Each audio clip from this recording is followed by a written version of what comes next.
일단 추진위가 있고 뭐 비대위가 있고 두 개가 시끄러운 건 맞고요. 그게 어디까지 진행됐다고 말씀드리기도 참 그런 것 같아요. 근데 그거는 뭐 어느 재건축 단지나 다 있는 똑같은 잡음이라 음마기 때문에 특히 심하진 않아요. 제가 보기에 음마 정도인데 이 정도면요 다른 데보다는 잡음이 굉장히 적은 편이에요.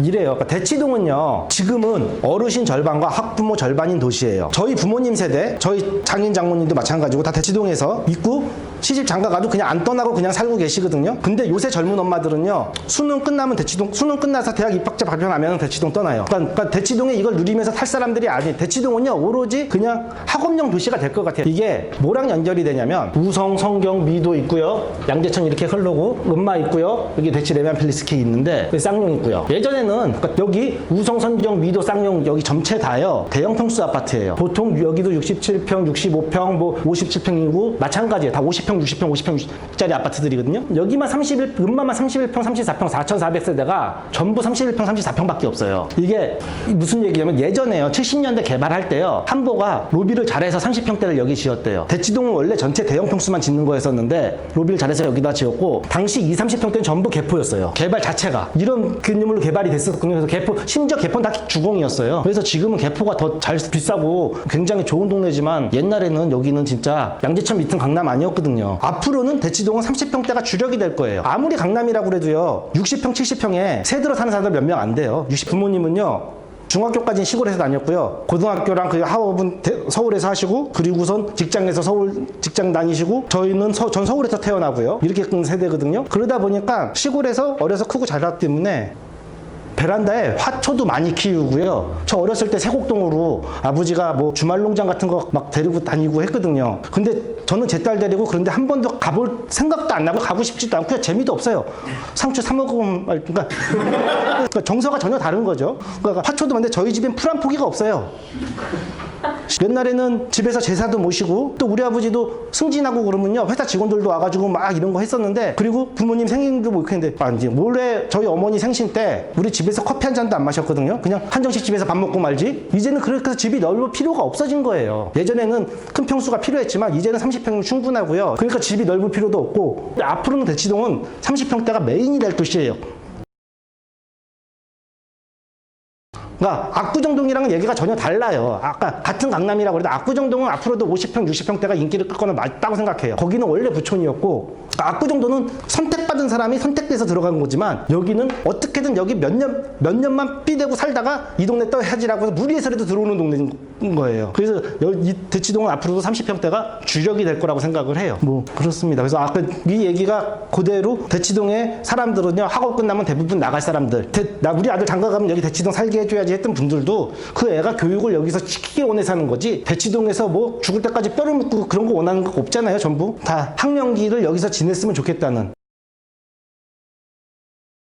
저는 대치동에서 학령기를 지내는 거 되게 추천드려요. 이게 성적이 좋은 애들은 성적이 좋은 애들대로 굉장히 좋고요. 사실은 성적이 안 좋은 애들이 더 많이 와야 된다고 생각해요. 딴 동네 가면은요. 그렇지만 중학생만 돼도 여자애들도 치마 이런 거 입고 막 입술도 빨갛게 칠하고 이러는데 대치동에 그런 애들 한 명도 없어요. 지나다니다 보면은. 그게 뭐를 얘기하냐면 대치동이 전국에서 청소년 범죄율이 제일 낮대요. 공부를 못하는 애들이 다른 지역에 있으면 탈선을 하는데 탈선이 없는 거예요. 그런 친구들 두고 그게 아예 차단이 돼요. 괜히 잘못해서 애들이랑 어울려 다니면서 뭐 나쁜 짓 하고 대치동에서 최대 탈선이 학원 빼먹고 PC방 가는 정도일 거예요 아마. 그거보다 큰 탈선이 없어요.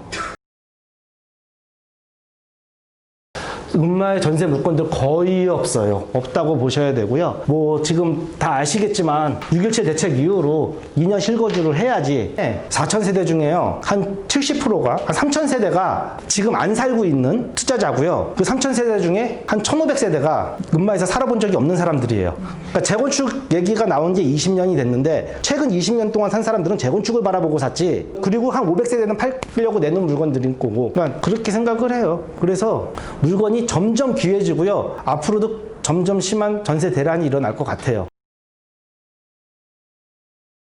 이거는 전세 금액이 계속 올라간다는 거는 집값이 계속 올라갈 수밖에 없는 상황이라고 생각을 해요. 이게 뭐 강력한 규제랑 뭐랑 해서 집값을 내리겠다고 하지만 이 전세제도라는 게 전 세계 어디에도 없이 대한민국에만 있는 제도라고 하잖아요. 전세제도 반대로 잘 생각해 보면은요, 이거는 집값이 오른다는 전제하에 생긴 제도예요. 집값이 안 오르면 내가 10억 주고 집을 사서 6억에 전세 주고 4억을 그냥 꽁으로 있다가 나중에 그냥 다시 10억 주고 팔면 그런 바보 같은 짓이 어디 있어요. 집값이 꾸준하게 오른다는 전제하에 생긴 제도이기 때문에 집값이 언제 떨어질 거냐라고 사람들이 물어보면 전세제도 없어질 때쯤 되면 떨어질 거예요. 집값 떨어지기 전에 전세제도가 먼저 없어질 거예요. 그때까지는 그냥 안심하고선 투자해도 된다고 생각해요. 제 생각입니다.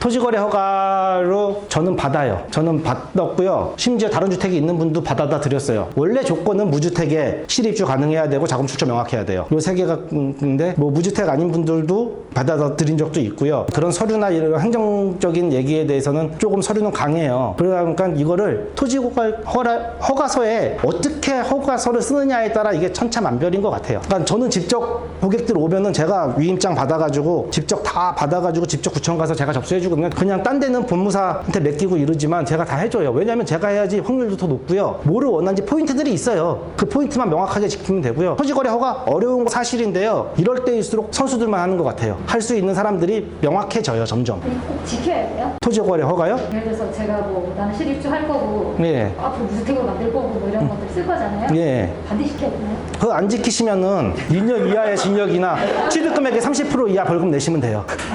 네, 그걸 할 수 있는 방법을 만들어야죠.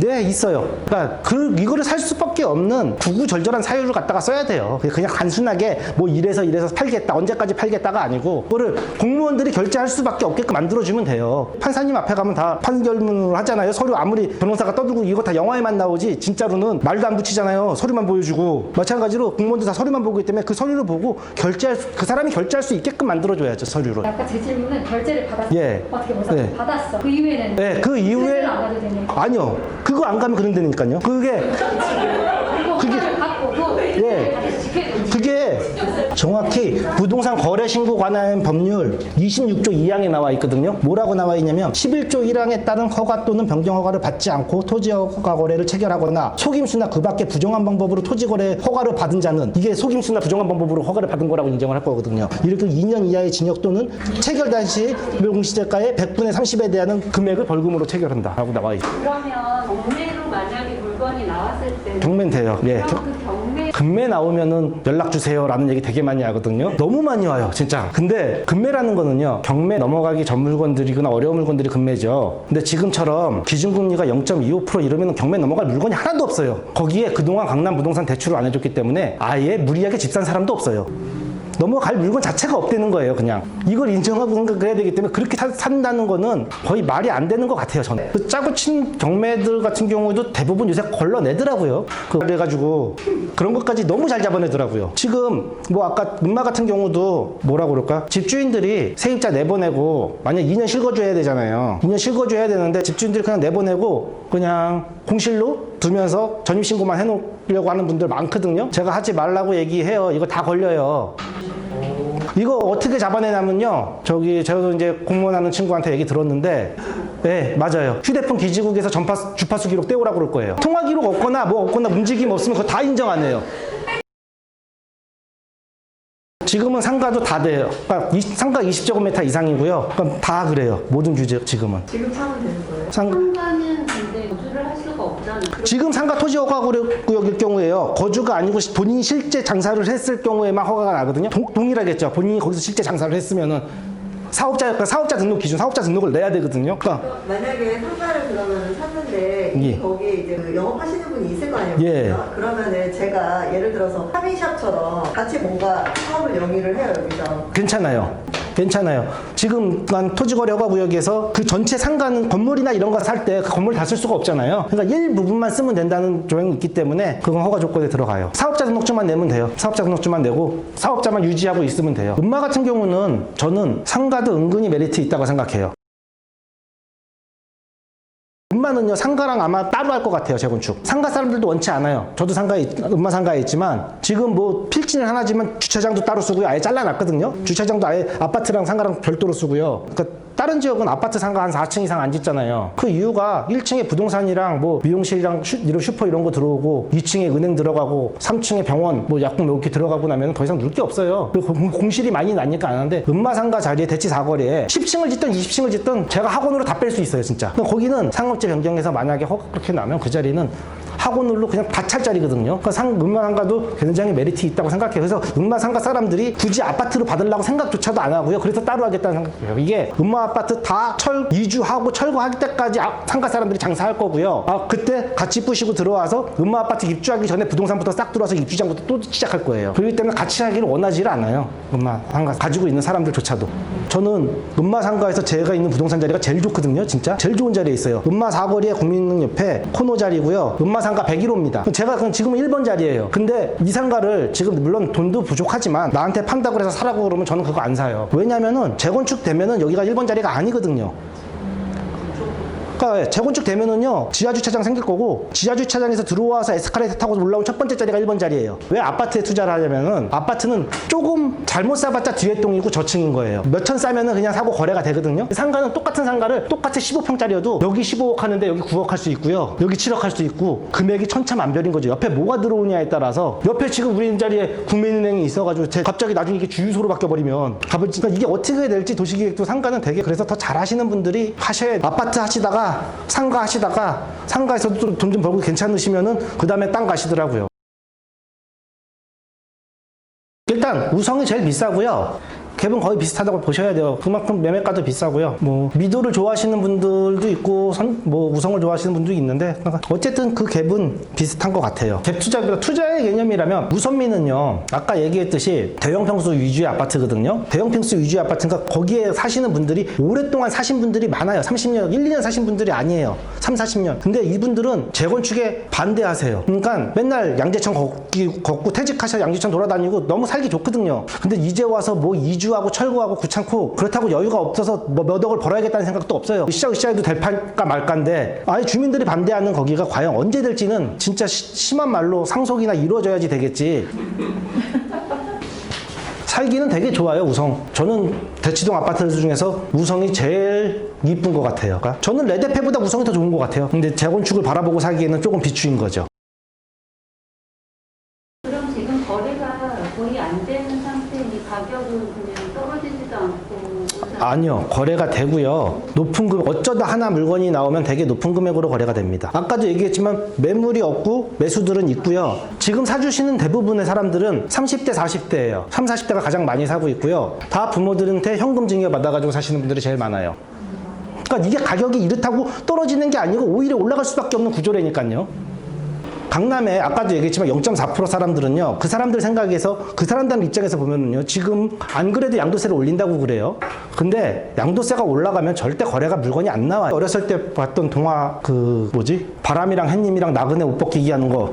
안 그래도 양도세가 높아서 못 파는 사람들한테 양도세를 더 올리겠대요. 절대 물건 안 나오거든요. 그러니까 그 사람들 생각은요. 그래도 3주택 있는 사람은 67% 양도세 내야 돼요. 그러면은 그분한테 가서 얘기를 해도요. 얼마 올랐으니까 파시죠라고 얘기를 하면은 야 너는 1억 오른 거지만 나는 세금 내고 나면 3천만 원 오른 거야. 기껏. 그렇게 생각한단 말이에요. 그 사람들은. 더군다나 떨어져도 마찬가지예요. 야 1억 떨어진 게 아니고 난 3천 떨어졌어. 아직 엄마 하나 떨어져도 상관없어. 몇 억 떨어져도 난 3천 떨어진 거라고 생각을 한단 말이에요. 그러니까 폭락했으니까 그 사람들이 겁먹을 거다라고 생각하지만 그 사람들 어차피 그거 다 세금 낼 돈이었거든요. 그러니까 계산이 더 빨라요. 이제 요번에 요 대책 나오기 전까지 예를 들어서 그런 얘기에서 양도세 많고 보유세 올린다고 하니까 좀 파세요 이런 얘기 하면은요. 음마 두 채 가지고 있을 경우 예전에는 한 3천 정도 나왔거든요. 한 채 가지고 있으면은 한 500, 두 채 있어도 1,000만 원이 안 돼, 2천이 안 되던데 올라서 한 3천 정도 된다 뭐 이런 얘기가 있을 때 이제 한 3천 정도 나오니까 얼른 파세요 라고 얘기를 하잖아요. 그럼 이런 얘기를 해요. 야 3천이면 10년이면 3억이잖아. 10년 동안 음마 두 채가 얼마가 올랐고 근데 그 3억이 없어서 못 파냐 그걸 파냐? 라고 얘기를 한단 말이에요. 그 사람들 계산법은 아예 달라요. 그냥 이게 제가 너무 이렇게 위화감을 주고 그러는 것 같아가지고 그러는 것 같은데 가을이면 더 올라갈 수 있어요. 저는 올라갈 것 같아요. 아니 그러니까 물건이 없어요. 지금 물건 자체가 없고요. 뭐 물건 없으면 올라가는 건 당연한 거잖아요. 근데 앞으로 다 없을 거예요. 그나마 있던 물건들조차도 그러니까 지금 미도 같은 경우는 34평 한 10억 정도 하거든요. 전세요. 예. 그냥 그게 학생들도 힘들고 부모들도 힘들고 다 힘든 것 같은데 학생들도 많이 힘들죠, 솔직히. 대치동은 언제 들어오냐고 사람들이 많이 여쭤보시는데 저는 초등학교 3학년 때 오라고 말씀드려요. 초등학교 3학년이 대치동 입성하는 시기예요. 그 이유가 뭐냐면은요, 사실 초등학생을 뭐 서울대 나온 강사가 가르치던 지방대 나온 강사 뭐가 다르겠어요. 그런데 왜 초등학교 3학년 때 오라고 그러냐면은 초등학교 3, 4학년 때요, 형 누나들이 어떻게 공부하는지 보고 자란 애들은요 그대로 하는데 당연히 그런 줄 알게 이렇게 키워야 되기 때문에 심리상담 교사들이 따로 붙어있는 학원들도 많아요. 그래서 애들한테 맞춰서 해요. 얘는 숙제도 많이 내주고 압박적으로 해야 되는 애, 얘는 그냥 지가 알아서 하게끔 해줘야 되는 애, 얘는 이렇게 스트레스 주면 안 되는 애, 이것들을 나름대로 또 체크를 해가지고 그런 것까지 관리를 하더라고요. 물론 그 학원들이 대치동에 있는 1000개 학원들이 대치동 집값 다 올려준 거니까 뭐 그렇게 고맙게 생각해야 되는 거고, 대치동 엄마들은 돈이 모자라서 음마에 오시는 분들도 있어요. 무리해서 6억 7억을 만들어서 어쨌든 교육을 시켜야 되고, 그리고 거주비를 그만큼 줄이면 도곡동이나 이런 데 더 비싼데, 그래서 레미안 대치팰리스 지금 전세 16억 17억 하거든요. 한 10억 차이 나요. 그럼 10억이면 뭐 3% 금리라도 그게 얼마예요? 그 돈이 내 학원비를 쓸 수 있다고 생각해보면 어마어마한 돈, 학원을 훨씬 더 좋은 선생님 붙여줄 수 있다고 생각은 하거든요. 그런 게 장점이 되는 것 같아요. 근데 자기 직업을 못 물려줘요. 의사든 변호사든. 내가 열심히 공부해서 이 자리에 왔지만 얘들도 이만큼 공부 안 하면 이 자리 못 지키는 사람들이에요. 그렇기 때문에 내가 공부한 만큼 애들 시키는 사람들, 뭘 하든 이거 물려줄 수 있는 사람들이 아니까, 그러니까 직업을 물려줄 수 있는, 부를 물려줄 수 있는 사람들과 다른 거예요. 제가 다른 지역에서 잠깐 있을 때 느꼈던 게 뭐였냐면, 그 다른 지역에 있을 때 부자들이요 늘 했던 얘기가 뭐냐면, 아니 난 자식 안 줄 거야, 뭐 사회 화목화 이런 얘기 되게 많이 하시거든요, 다른 지역에서. 그리고 자식 얼마만 주면 집 하나 해줬으면 됐지 내가 아들한테, 이러는데 강남 사람들은요 어떻게든 더 많이 주려고 스테이크 만들고 어떻게 하면 물려줄 수 있는지를 늘 상담하러 오세요. 전 나 자식 안 줄 거야 이런 말 하는 분 한 분도 못 봤어요. 그러니까 이게 좀 다른 것 같아요. 자, 다 질문 없으신가요? 아, 감사합니다.